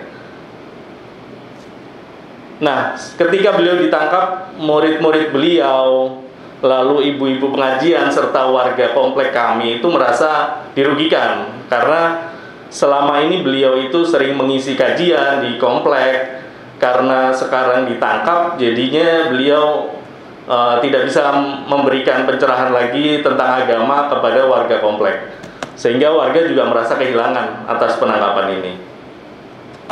Nah, karena kapasitasnya beliau ini sebagai ulama, guru, dan muridnya termasuk murid di seluruh Indonesia, beliau punya murid. Termasuk juga jajaran aparat TNI dan polisi. Itu ada juga yang menjadi muridnya beliau. Seperti itu. Nah, sekedar fakta yang saya sampaikan juga, penghargaan dari Badan Intelijen Keamanan Polri beliau dapatkan. Dan itu kami bisa berikan plakatnya. Nanti kita sampaikan juga, mungkin berupa foto dulu. Dan di tahun 2020 beliau sempat bertemu Presiden Jokowi bersama rekan-rekan dari Parmusi. Dan beliau memberikan 5 nasihat langsung ke Presiden Joko Widodo. Dan kembali saya tegaskan lagi, apakah seorang teroris bisa bertemu presiden? Itu poin yang perlu dikasih tanda tanya besar sih menurut saya. Lalu fakta selanjutnya, ini yang menurut saya agak timpang keadilannya ya. Jadi beliau ini diminta berikrar setia NKRI pada saat ditangkap di Polda Metro Jaya. Di saat itu juga beliau ini disumpah atau diminta berikrar bersama napiter teroris yang sudah divonis. Sedangkan beliau sendiri masih belum proses sidang, belum masuk proses sidang. Dan ini mohon Bapak dan Ibu-Ibu dari KAI bisa memantau kebenaran yang saya sampaikan ini, apakah ini saya bohong atau fakta, seperti itu. Lalu semenjak beliau ditangkap, di awal ditangkap hingga Juli akhir, beliau ditempatkan di Polda Metro Jaya. Kami alhamdulillah bisa menjenguk 2 minggu sekali. Kami bisa memberikan makanan dari keluarga setiap menjenguk. Dan setiap menjenguk kita juga dapat porsi lumayan lama, hampir sejam lebih biasanya kita bisa bertemu beliau. Dan itu menurut kami sangat cukup dan kami berterima kasih bisa dapat kesempatan seperti itu. Lalu di Polda Metro Jaya beliau membuat karya 7 buah buku. Jadi tadi saya ralat pernyataan dari para lawyer, beliau membuat 7 karya, yaitu 7 buah buku, dan kita sudah cetak 2 buku. Jadi sangat produktif beliau di sana, dan beliau 3 hari sekali hatam Quran waktu di Polda Metro Jaya. Nah, semenjak dipindah, yaitu Juli akhir, beliau dipindah ke Rutan Cikeas. Dan di Rutan Cikeas ini keluarga tidak pernah menjenguk beliau di sana. Sama sekali keluarga tidak bisa akses, pengacara tidak bisa akses, jaksa pun tidak bisa akses. Seperti itu. Nah, dari pernyataannya beliau juga waktu di persidangan kemarin, beliau sempat menginformasikan ke keluarga bahwa beliau ditempatkan di kontainer. Apakah rutan di Indonesia ada yang berupa kontainer? Ternyata ada, karena beliau sendiri yang mengalami. Dan yang tadi Bapak Auziduddin sampaikan juga, di kontainer itu ada CCTV yang memantau 24 jam. Sampai di kamar mandi pun beliau ditempatkan CCTV di situ, apakah segawat itu keluarga saya atau mertua saya sampai harus CCTV di kamar mandi sehingga auratnya bisa terlihat oleh semua orang? Dan itu menurut kami sangat aib ya, gitu, dan tidak berkemanusiaan menurut saya. Dan selama di Cikeas pun beliau bobotnya susut sebanyak 12 kilo dalam waktu 2,5 bulan. Dan ini menurut saya sangat miris lah, bisa dibilang seperti itu, karena usia beliau juga bukan usia muda. Beliau juga sudah cukup sepuh, dan beliau ini cacat karena beliau pernah kecelakaan dan tangan kanan dan kakinya itu remuk ya. Jadi beliau bisa dibilang cacat, tangan kanan tidak bisa terangkat sempurna seperti itu, dan jalan pun pincang. Nah, mungkin itu aja yang bisa saya sampaikan. Saya berharap sih dari jajaran KY bisa membantu untuk memberikan fasilitas kepada keluarga dan memberikan keadilan yang seadil-adilnya. Terima kasih. Baik, satu lagi dari keluarga, sebelum nanti juga rekan itu saya minta untuk menyampaikan, tapi mengingat waktu ya kita juga butuh untuk mendengar penyampaian dari kami. Silakan dari Umar Al-Majani. Yang kami hormati Pak jajaran Komisi Yudisial, tidak banyak saya sampaikan, hanya 3 poin ya. Yang pertama terkait penangkapan. Jujur waktu itu memang saya tidak di tempat waktu itu, karena saya sendiri sedang berada di Solo. Cuman ini kami dapatkan dari ibu saya sendiri. Jadi saat itu beliau ditangkap ketika pagi-pagi hari, tengah malam ya, sebelum jadi mereka itu sudah berada di tempat kami itu sejak sebelum subuh ya, sejak jam 3, dan kemudian ketika setelah sholat subuh ya, dan belum sampai rumah, kemudian akhirnya bapak saya ditangkap ya. Saya adalah putra pertama beliau, dan kemudian untuk terkait masalah penangkapan ya, kami melihat banyak masalah kejanggalan ya. Karena apa? Bisa saya katakan, mohon maaf, ini seperti penangkapan oleh PKI ya. Kenapa? Karena pertama di tengah malam ya, ketika baru pada bangun ya. Dan kemudian yang kedua, ketika kemudian bapak saya ditangkap, habis ditangkap, kemudian sisanya mereka masuk meresek dalam rumah. Dan pada saat itu ibu saya mengatakan bahwasanya mereka minta izin kepada ibu saya untuk kemudian menggeledah isi rumah. Nah, kemudian ibu saya pertama dilarang. Kemudian mereka masih memaksa. Lalu kemudian kata ibu saya, udah sabar, saya pisahkan dulu ya. Karena kan kita punya rumah, kamar itu privasi ya, nggak bisa langsung dimasukin ya. Namun ternyata ibu saya masih ngomong, mereka langsung mengikuti ke dalam rumah, masuk dalam kamar dan mengambil semua barang yang ada. Tak mungkin, bahkan ada barang-barang yang memang tidak kami ketahui disimpan oleh bapak saya, ternyata didapatkan oleh mereka ya. Kemudian ya, bapak saya ini kan sebenarnya diakui di masyarakat sebagai orang baik ya. Alamatnya jelas ya, di sosmed jelas, di YouTube ada. Lalu bagaimana bisa dibilang sebagai seorang teroris yang dia itu menutup diri? Kalau kita mengatakan, kalau kita mengingat kepada masyarakat, mereka kan mengakui beliau adalah orang yang baik ya. Dan kemudian kenapa penangkapan itu seperti kemudian penjahat besar, ditangkap di dalam dengan paksa, kemudian ditutup matanya. Dan yang paling parah itu ketika kemudian ya, kenapa? Karena bapak saya ini ya dikenal oleh banyak orang. Kalau misalnya kemudian dari kepolisian berharap ingin memanggil beliau, insya Allah kami akan datang dengan berbagai jaminan ya. Tidak seperti penjahat yang kemudian dipanggil kemudian kabur, itu enggak ya. Lalu kemudian yang kedua terkait respon masyarakat ya. Respon masyarakat terkait penangkapan ya. Memang dari masyarakat kami sendiri ya, itu alhamdulillah memberikan antusias yang begitu besar ya. Karena beliau ini memberikan kajian rutin setiap seminggu sekali, setiap subuh ya, dengan materi doa-doa ya, dengan buku beliau yang dimana ditangkap dan dijadikan alat bukti teroris. Dan setelah ditangkap itu, buku itu tetap dilanjutkan oleh mereka dengan materi yang isinya doa-doa. Lalu bagaimana bisa dibilang sebagai seorang teroris? Harusnya mereka juga dong. Karena apa? Karena mengajukan materi dari buku yang kemudian dijadikan alat bukti teroris oleh mereka. Dan kemudian yang terakhir juga respon masyarakat ya kepada keluarga kami ya. Mereka memberikan begitu banyak bantuan ya. Walaupun karena kami memang tidak punya pekerjaan tetap ya. Ibu saya juga tidak punya pekerjaan tetap ya, hanya sekedar mengajar ngaji ya. Tidak punya penghasilan tetap.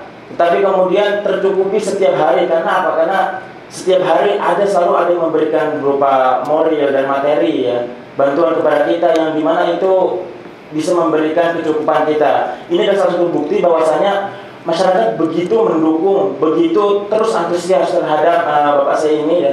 Dan setiap hari di grup WA komplek itu selalu mendoakan, selalu kemudian menyampaikan materi-materi beliau, selalu kemudian mengingat beliau, mendoakan beliau di setiap sholat mereka, setiap kajian ya. Ini sebagai salah satu bukti bahwasanya mereka ini sangat antusias, begitu mengetahui betul sebagai karakter oleh beliau ini. Demikian dari saya, mudah-mudahan bisa dipahami. Satu lagi Pak, sekali atas rekan Riki silakan. Terakhir. Bisa juga. Matikan dulu Mas. Matikan dulu Mas. Oke. Bismillahirrahmanirrahim. Assalamualaikum warahmatullahi wabarakatuh. Izin kepada rekan-rekan semua, termasuk Komisi Yudisial, ada beberapa hal yang ingin saya sampaikan. Yang pertama, kami dari awal memprotes yang namanya Majelis Hakim. Majelis Hakim dalam beberapa penetapannya itu tidak mengambil peran yang signifikan. Misalkan kita itu awalnya kan meminta bahwa sidang secara offline, tapi ditetapkan sebagai online. Tetapi sudah ketetapan, mau tidak mau ya kita ikut, karena itu adalah keputusan Majelis Hakim. Tapi menjadi persoalan adalah ketika sudah di LPSK pun itu kita juga sebagai PH ini dihalang-halangi gitu. Dihalang-halangi. Maksud kami, harapan kami apa yang menjadi penetapan Majelis Hakim itu ketika ada organ-organ atau lembaga-lembaga seperti LPSK itu tidak melakukan haknya. Mestinya kan Majelis Hakim ini menegur pihak-pihak terkait sehingga kita dapat lebih aktif lagi menjalankan sebagai PH. Itu yang pertama catatannya. Yang kedua catatannya yang baru kemarin, Bapak-bapak, bahwasanya kemarin itu penetapannya kan di LPSK, sidang online-nya. Tetapi ada satu saksi itu disidangkan itu di Gunung Sindur.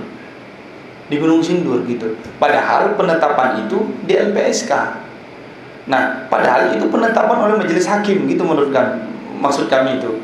Nah, ini penetapan Majelis Hakim, tetapi tetap saja walaupun kita tetap protes itu di jam 11 malam lebih gitu ya, penetapan itu, tapi tetap saja yang namanya penetapan itu yang Majelis Hakim menetapkan, tapi pada faktanya itu juga mengalah dengan penetapannya gitu. Maksud kami, apakah etik-etik seperti inilah yang dilakukan Majelis Hakim? Maksud kami, kalaupun misalkan ada perubahan-perubahan ini kan sebenarnya mudah-mudahan ini dari peran serta dari Komisi Yudisial yang awal-awalnya sudah mengingatkan. Tapi ternyata ada hal yang juga menurut kami menyalahi kode etik. Ada penetapan yang sudah ditetapkan di persidangan itu tiba-tiba seolah-olah digampangkan saja gitu loh. Digampangkan saja tanpa tiba-tiba bahwasanya ini di Gunung Sindur, kita kok tiba-tiba di Gunung Sindur gitu. Ya LPSK-nya bilang, ya karena begini-begini ada surat jalan segala macam gitu ya. Tapi pada faktanya ya kita nggak tahu gitu loh. Jadi seolah-olah ada penetapan tapi dilangkahi begitu saja, dan Majelis Hakim tetap melanjutkan. Nah, ini kan catatan begitu menurut kami. Dan ini sifatnya selanjutnya adalah penegasan kepada kepada Komisi Yudisial agar menyampaikan kepada Majelis Hakim bahwasanya tetap kami sebagai pihak ini kan kalau di dalam undang-undang kami juga sebagai penegak hukum, yang mana kami juga punya peran sentral untuk membela hak-hak klien kami. Nah, beberapa kali itu kami datang ke Cikeas itu Pak, itu tidak pernah boleh masuk gitu loh.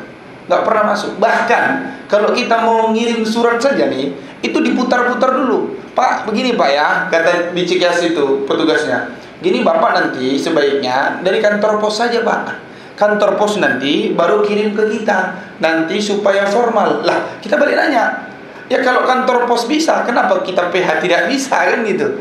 Jadi ada perdebatan dulu, baru diizinkan. Lah, serumit itu Pak, begitu loh.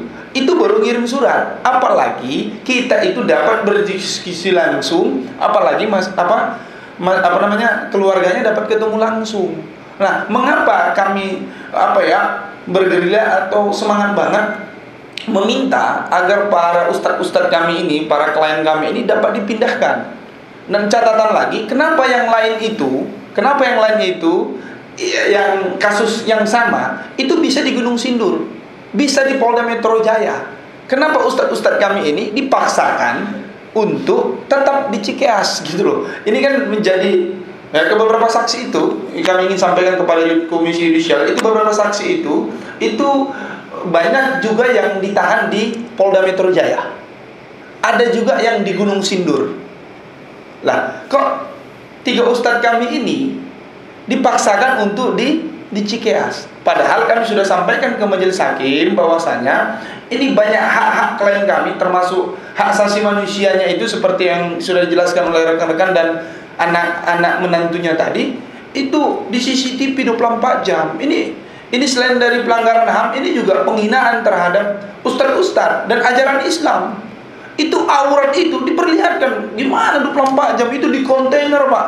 Di kontainer itu dilihat ke kanan ke kiri gitu loh. Masa sih tidak ada privasi bagi ustadz-ustadz kami? Sehingga kami meminta kepada Komisi Yudisial untuk mengingatkan majelis hakim agar majelis hakim ini berperan aktif dan menggunakan hak otoritasnya gitu loh. Hak otoritasnya apa? Bisa menetapkan bahwasanya lu jaksa, lu sudah bilang bahwasanya lu saja, jaksa itu saja, itu sulit dan bahkan tidak bisa bertemu. Gitu loh. Tidak bisa bertemu. Lah, kami juga PH tidak bisa ketemu, keluarganya tidak bisa ketemu, lalu siapa yang bisa ketemu? Nggak bisa. Karena alasan kuat itu, kami meminta majelis hakim untuk meminta membuat keputusan penetapan agar itu dipindahkan, mau di Polda Metro Jaya, mau di Salemba, terserah lah. Yang penting jangan di Cikeas. Ini mengapa peran serta kami, dan sebenarnya ini juga menjadi catatan.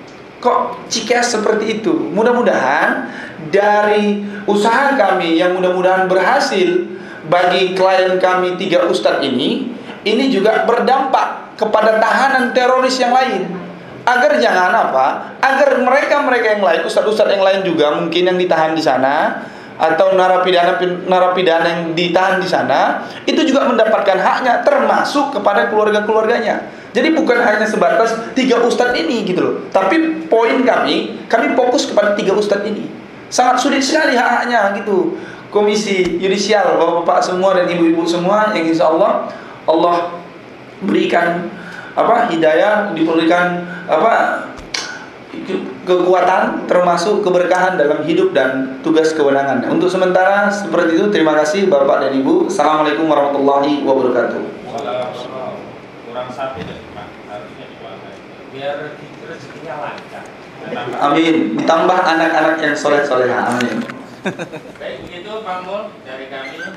Kami mohon tanggapannya dan apa yang bisa kami dapatkan dari KY. Kami kembalikan kepada Komisi Yudisial. Terima kasih Bapak-Ibu sekalian. Kalau boleh kita simpulkan dari pertemuan kita hari ini lebih ke menegaskan pertemuan audiensi yang sebelumnya ya Pak ya, tanggal 29 Agustus kemarin. Ada 3 hal, ada 3 hal besar yang dimohonkan oleh Bapak-Ibu sekalian.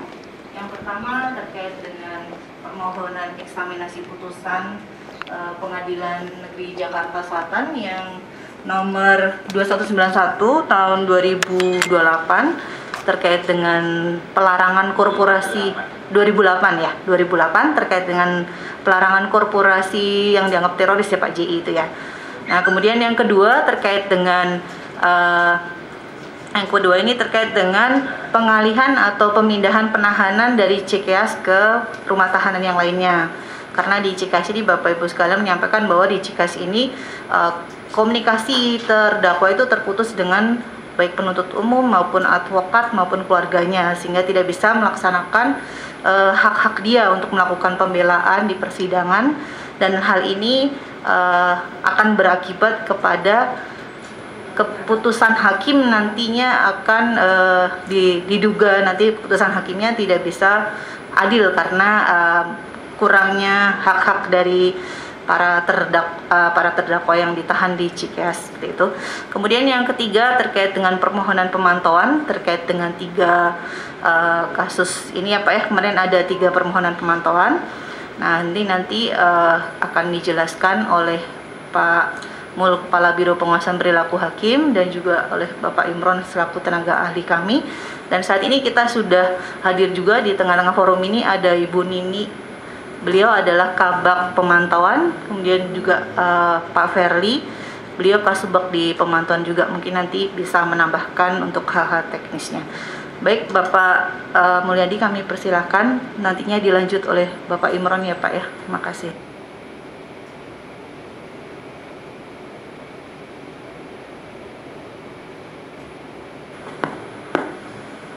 Ya, terima kasih Bu Lina.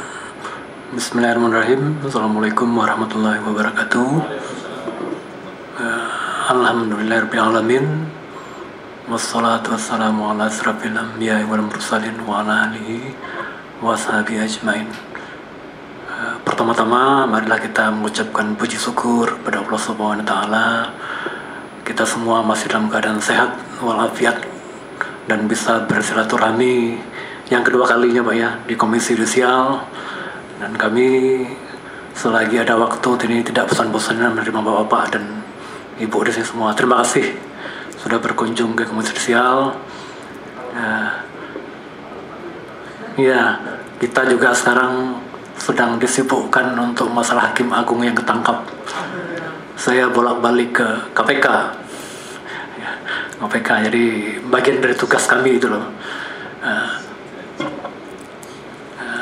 Kami sudah mendengarkan tadi apa yang disampaikan oleh Bapak dan Ibu tim advokat semua, dari pihak keluarga juga kami sudah menerima dan menangkap apa isinya. Nanti saya dan teman-teman Pak Imron, tenaga ahli di Komisi Yudisial, ada Bu Nini dan Mas Ferli yang memantau Bu. Ada tim kita sejak Bapak datang sini. Minggu depannya sidang pertama dan kedua langsung saya perintahkan teman-teman tolong dimonitor di Pengadilan Negeri Jawa Timur. Nanti Bu Nini bisa cerita nanti bagaimana upaya dan suka dukanya. Kami juga memantau ke sana Pak. Pagi-pagi kalau masuk ke sana itu mesti pagi sebelum jam 6 katanya teman-teman udah harus standby di sana kalau mau masuk. Kita juga memantau juga Pak. Kita memantau terus perkembangan di sana. Saya dapat laporan terus dari teman-teman di sana. Itu upaya kami untuk menerima teman-teman. Nanti Bu Nini nanti sama Mas Firly bisa cerita nanti. Dan kita pun dari Ketua Komisi Yudisial udah mengirimkan surat juga langsung ke Ketua Pengadilan Negeri Jakarta Timur bahwa kasus ini menjadi perhatian Komisi Yudisial. Ini terutama kasus untuk 576 ya, 574, 575 dan 576 ya. Ada Ustadz Ahmad Zain, Ustadz Farid Ahmad Otpah, dan Anung Al-Hamad ya. Jadi ada beberapa dari permintaan tim lawyer dan keluarga tadi. Pemantauan sudah kami lakukan dan kami monitor terus perkembangan di sana.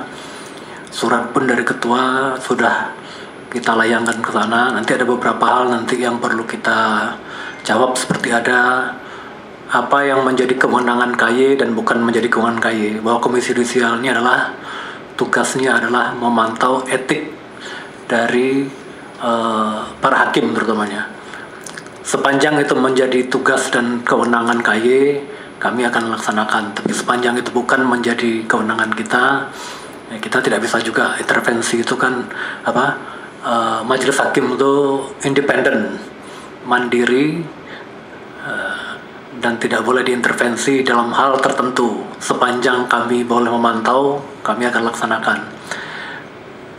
Tadi juga ada permintaan dari seperti untuk pemindahan penahanan, ada pergantian majelis, ada eksaminasi putusan tadi saya catat tadi, eksaminasi putusan dari Pengadilan Negeri Jakarta Selatan ya, nomor 2191 tahun 2008 ya.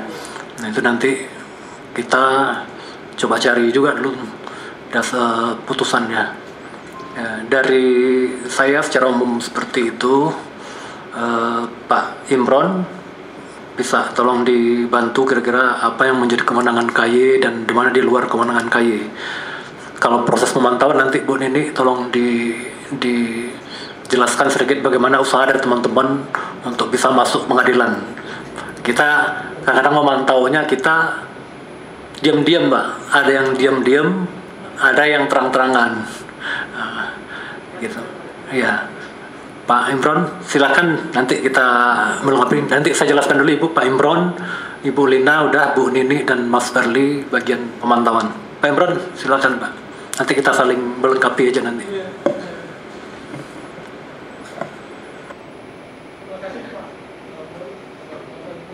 Assalamualaikum warahmatullahi wabarakatuh. Dalam hitungan saya kasus terorisme ini udah 3-4 kali kalau nggak salah dipantau oleh Komisi Yudisial. Bukan saja kasus yang ini Pak. Jadi sejak saya itu nerima pemantauan itu sejak kasusnya Ustadz Abu Bakar Basir. Terakhir Ustadz Munarman ya yang dipantau oleh teman-teman di Komisi Yudisial. Jadi atensi terhadap kasus terorisme itu tinggi di Komisi Yudisial. Jadi karena apa? Karena dia menyangkut publik yang besar gitu. Jadi apalagi kaitan dengan umat Islam. Dan sebenarnya terorisme ini kita semua kan tidak ada yang tahu Pak artinya. Saya lama di terorisme Pak. Saya itu peneliti di Pusat Studi HAM Universitas Islam Indonesia tentang terorisme Pak. Jadi saya tahu persis. Mungkin bapak-bapak tidak pernah ketemu dengan aslinya orangnya itu. Kalau saya udah di Jawa Tengah itu udah makanan sehari-hari Pak. Dulu sebelum tahun 2010. Jadi memang di KY ini Pak, kalau dilihat di dalam ketentuan peraturan undang-undangnya, karena mau tidak mau kita harus ke sana, itu banyak hal yang bisa dilakukan, terutama dia difokuskan pada pencegahan penanggalan kode etik. Hanya memang untuk hal-hal tertentu dia memang agak bersinggungan dengan Mahkamah Agung. Misalnya tadi yang Bapak katakan, apakah KY bisa melakukan eksaminasi? Secara mandiri bisa melakukannya, secara mandiri. Tapi kalau sudah mengkaitkan dengan putusan agak sulit, karena dia kewenangan internalnya Badan Pengawas Mahkamah Agung. Jadi, tapi kalau dia di eksaminasi itu dirubah menjadi, apakah KY bisa melakukan penelitian terhadap pelanggaran kode etik? Sangat bisa gitu. Jadi karena itu sebaiknya nanti kalau ada putusan yang terkait dengan korporasi terorisme itu dilaporkan aja ke KY terkait dengan pelanggaran kode etiknya. Jangan pakai kata-kata eksaminasi gitu. Karena kalau pakai kata-kata eksaminasi itu sudah tidak bisa dilakukan oleh KY karena dia sudah diserahkan ke Mahkamah Agung lewat Badan Pengawas Mahkamah Agung gitu. Karena apa? Karena memang itu adalah kewenangan internalnya Mahkamah Agung untuk kata-kata eksaminasi ya, maksudnya gitu. Walaupun nanti isinya sama gitu, tapi pakai nomenklaturnya itu tidak pas di KY itu. Tapi pelanggaran kode etik saja, misalnya tadi terkait dengan korporasi terorisme itu ya. Saya juga baru dengar ada korporasi terorisme ini Pak. Biasanya korporasi itu korupsi gitu ke lingkungan, hutan gitu, itu ada juga ya putusan. Menarik juga untuk dikaji itu Pak, untuk dikaji oleh teman-teman di lawyer atau di mana saja untuk melihat bagaimana sebenarnya gitu. Nah yang kedua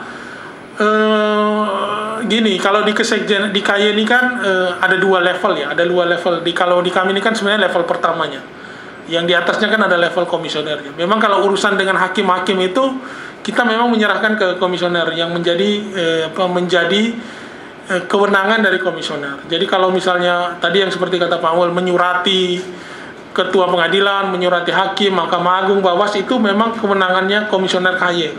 Kalau kami hanya hasil dari yang nanti Bapak-Bapak Ibu sampaikan ini adalah nanti kita bawa ke komisioner mengatakan seperti ini. Apa yang bisa dilakukan oleh komisioner KY. Nah, bukan berarti tidak bisa, tapi itu tergantung dari apa yang ingin dilakukan oleh komisioner KY.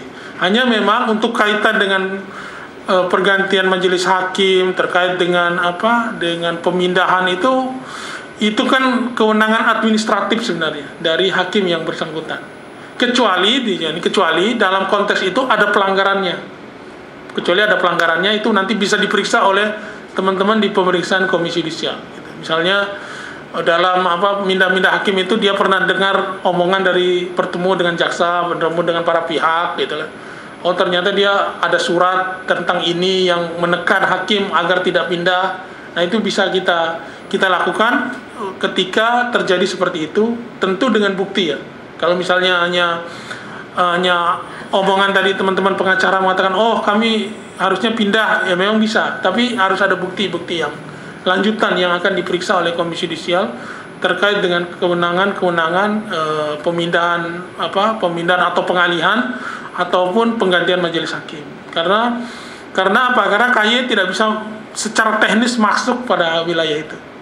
Kecuali nanti terakhir dari teman-teman pemantauan menemukan ada pelanggaran kode etik yang terkait dengan seluruh rangkaian perkara yang disidangkan tadi, yang seperti Pak Tati katakan, sebelum putusan sela seperti ini, setelah putusan sela seperti ini, itu nanti kalau misalnya ada saksi atau ada bukti itu disertakan aja.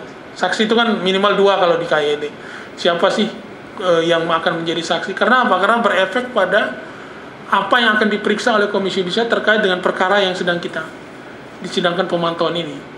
Nah itu yang bisa dilakukan oleh komisi yudisial terkait dengan dugaan pelanggaran kode etik dan pedoman perilaku hakim. Nanti kalau misalnya akhir dari persidangan ini akan dilaporkan ke komisi yudisial, nanti Bapak-bapak dan teman-teman sekalian itu meminta untuk dilakukan pemeriksaan pelanggaran kode etik terhadap hakim yang memeriksa, mengadili dan memutus perkara kasus 3 orang itu.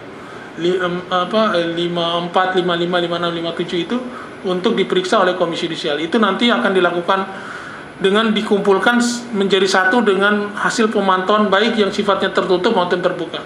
Tadi seperti yang dikatakan oleh Pak Mul itu, kadang-kadang kalau yang sifatnya tertutup nih kami nggak ada yang tahu juga nih. Itu pimpinan yang tahu seperti itu. Karena mereka yang bisa menggerakkan organ tersebut. Kalau kami di sini taunya ya kalau ada pemantauan terbuka saja. Dan itu pun kami tidak tahu substansinya kadang-kadang. Itu yang tahu itu tim dengan pimpinan di komisi yudisial. Karena itu SOP yang ada di komisi yudisial itu memang seperti itu. Kecuali nanti ada diskusi terbuka ya, yang itu menghadirkan banyak misalnya dari teman-teman penerimaan, verifikasi, biro pengawasan hakim, investigasi dan lain sebagainya. Itu kita baru tahu. Oh ternyata sudah sampai ini.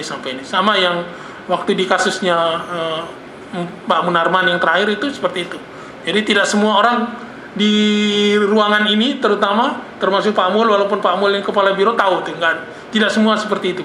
Tidak bisa terbuka seperti itu. Ada hal-hal yang memang hanya teman-teman tim dengan teman-teman dengan komisioner yang tahu. Saya kira gitu tanggapan saya. Itu Pak Mul.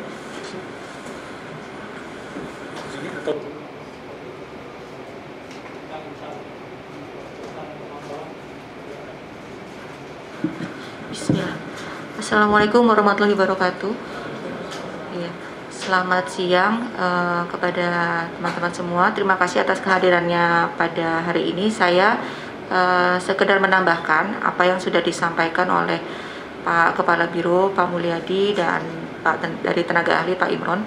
Jadi pada saat berkas ini dimasukkan ke komisi yudisial, ini sudah menjadi perhatian dari pimpinan untuk dilakukan pemantauan. Lalu berdasarkan dengan penugasan yang diberikan oleh pimpinan, kami dari tim sudah melakukan pemantauan ke PN Jakarta Timur. Sebagaimana yang tadi juga disampaikan oleh Pak Imron, sifatnya memang untuk beberapa perkara itu ada yang penugasan khusus dari pimpinan, jadi mungkin tidak semua ada yang di Biro Pengawasan Hakim itu mengetahui. Tetapi kami memang dari tim pemantau itu telah melakukan pemantauan ke sidang PN Jakarta Timur. Kita melakukannya sidangnya pemantauan secara terbuka dan tertutup juga Bapak Ibu sekalian.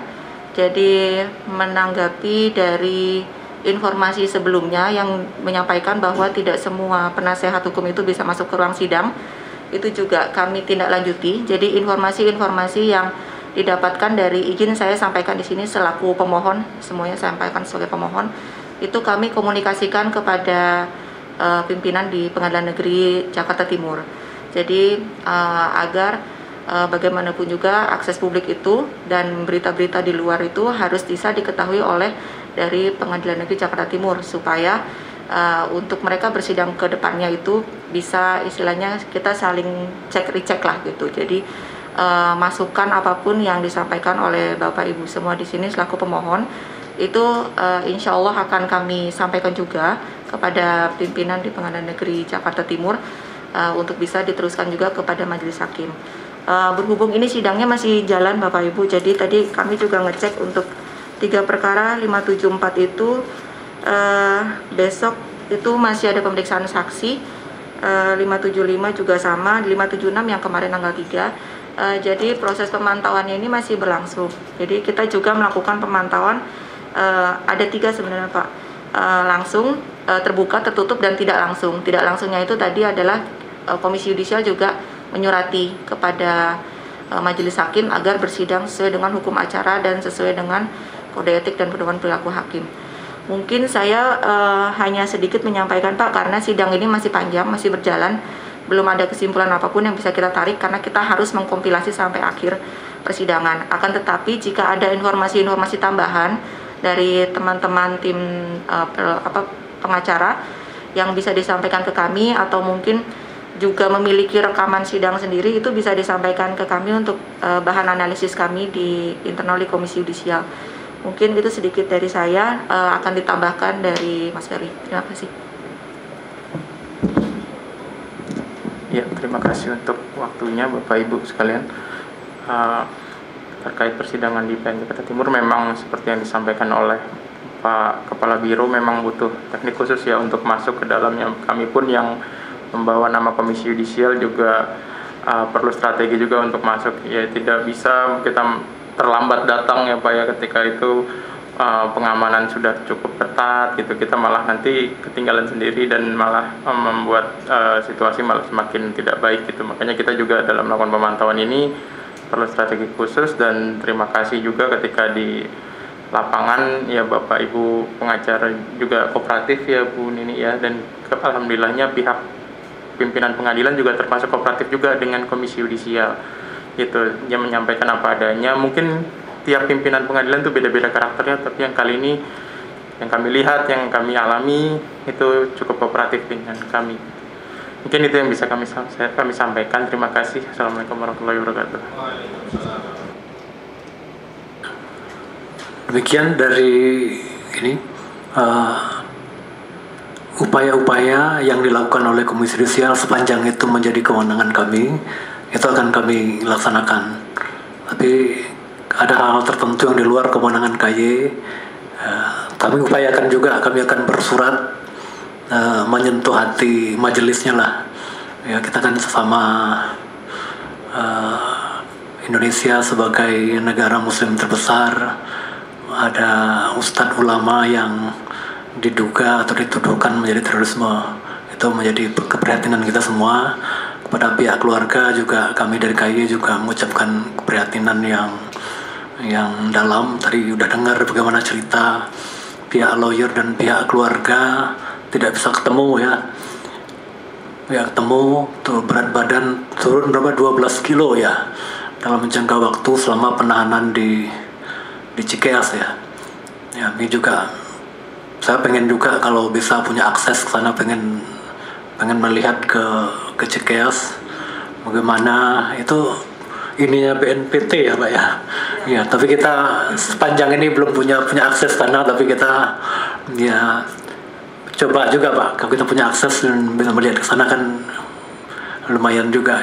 Dari kami itu Bapak dan Ibu-ibu sekalian, terima kasih atas kehadirannya. Silakan Bu, di kue minum seadanya. Inilah yang bisa kami sajikan sebagai tuan rumah menerima laporan dari Bapak dan Ibu. Ya, saya akhiri dengan belum Pak, belum diakhiri.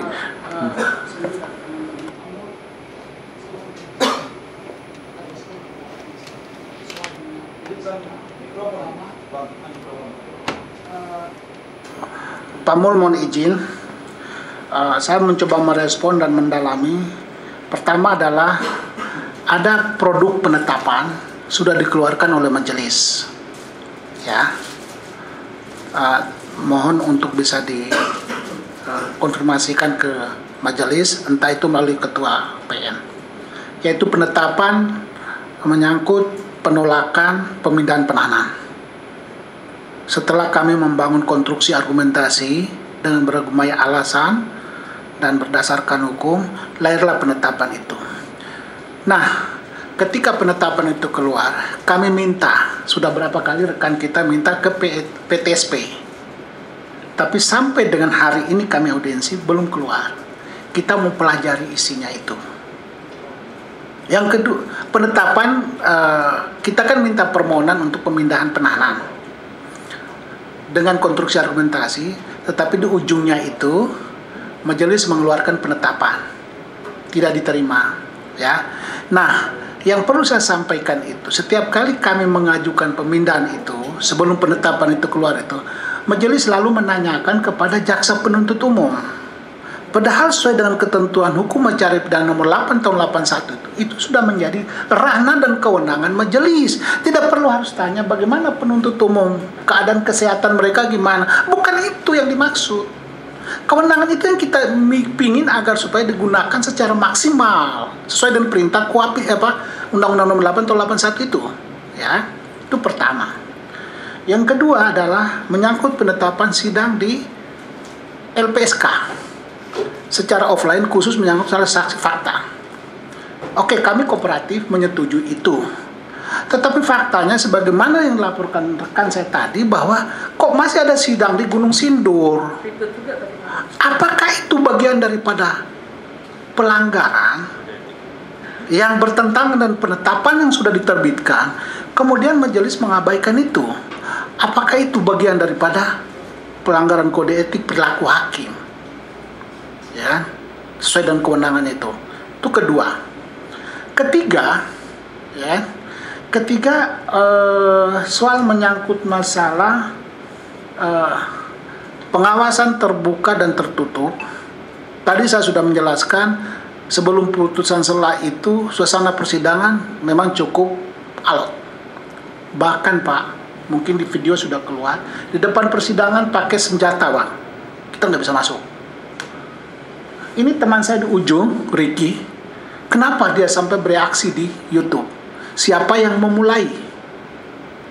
Ya kami yang mengakhiri. Dengan cara kami apa? Keluar ke YouTube. Ada yang telepon langsung ke Pak Mahfud MD, kenapa jadi begini gitu loh. Nah, ini yang kejadian yang sesungguhnya. Nah, ini yang saya ingin katakan bahwa tolong KY dengan kewenangan yang berkaitan dengan masalah kode etik dan perilaku hakim ini, ya kan, saya terima kasih banyak, ya. Surat sudah ke PN dan kami rasakan masuk dalam tahap pokok perkara majelis kondusif bagus. Hanya kekurangan satu, kok ini kan pidana ini kan aktif, kenapa tidak mendalami materi itu? Sehingga tadi saya katakan kekhawatiran akan timbul itu jangan sampai di BAP yang diambil menjadi rujukan kemudian menjatuhkan putusan. Ya, nah ini yang di bagian pemantauan Bu Nunik mohon lebih awal dilakukan dengan teknis seperti apa, bukan mengintervensi, tetapi perintah undang-undang itu bahwa di kekuasaan kehakiman itu hakim wajib menggali, wajib loh, berkewajiban menggali, ya. Nah, artinya dia menggali, kenapa harus dia? Ya. Nah, ini menyangkut masalah materi. Nah, oleh karena itu saya secara pribadi atas nama teman-teman terima kasih banyak karena sedikit ada perubahan ketika masuk ke pokok perkara itu, suasananya bagus, kita juga semua tim hukum ya, jaksa juga berwenang untuk berbicara. Cuma ada satu hal Pak Mol, penasihat hukum kita ini nggak ada di LPSK. Nah, mereka ini kan juga kan sebagai penasihat hukum itu menghadiri sidang juga, cuma beda, ada yang di pengadilan, ada di LPSK. Nah, ketika itu kita mempertanyakan dan meminta solusi konkret, bahwa mereka juga kan punya kewenangan untuk menanyakan kepada saksi yang ada di LPSK, ya kan? Nah ini mungkin masukan aja, tolong dikonfirmasikan. Tapi hakim sudah memutuskan bahwa ya semua di persidangan, tidak di sana, ya kan? Tetapi saya terus terang saja bahwa di sana itu kemarin teman saya sempat tegur, kok bilang di sana kok nggak ada orang, ternyata kok di samping situ kok ada orang.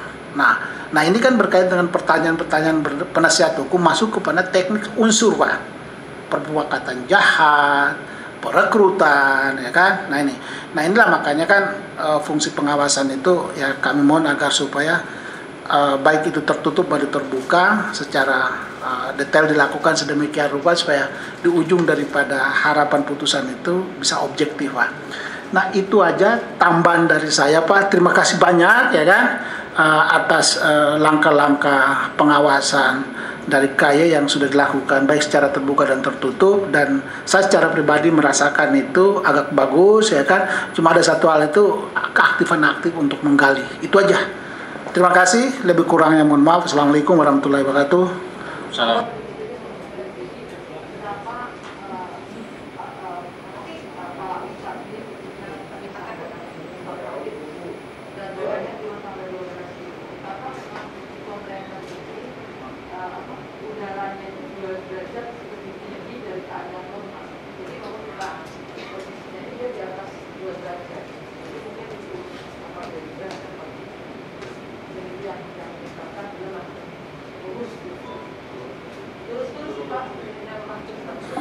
Ya, kalau dari kami insya Allah sudah cukup. Tapi Bang Sandi, ada tambahan Bang Sandi? Cukup ya? Baik, ya kami terima kasih sekali Pak Mul sudah berkenan menerima kami.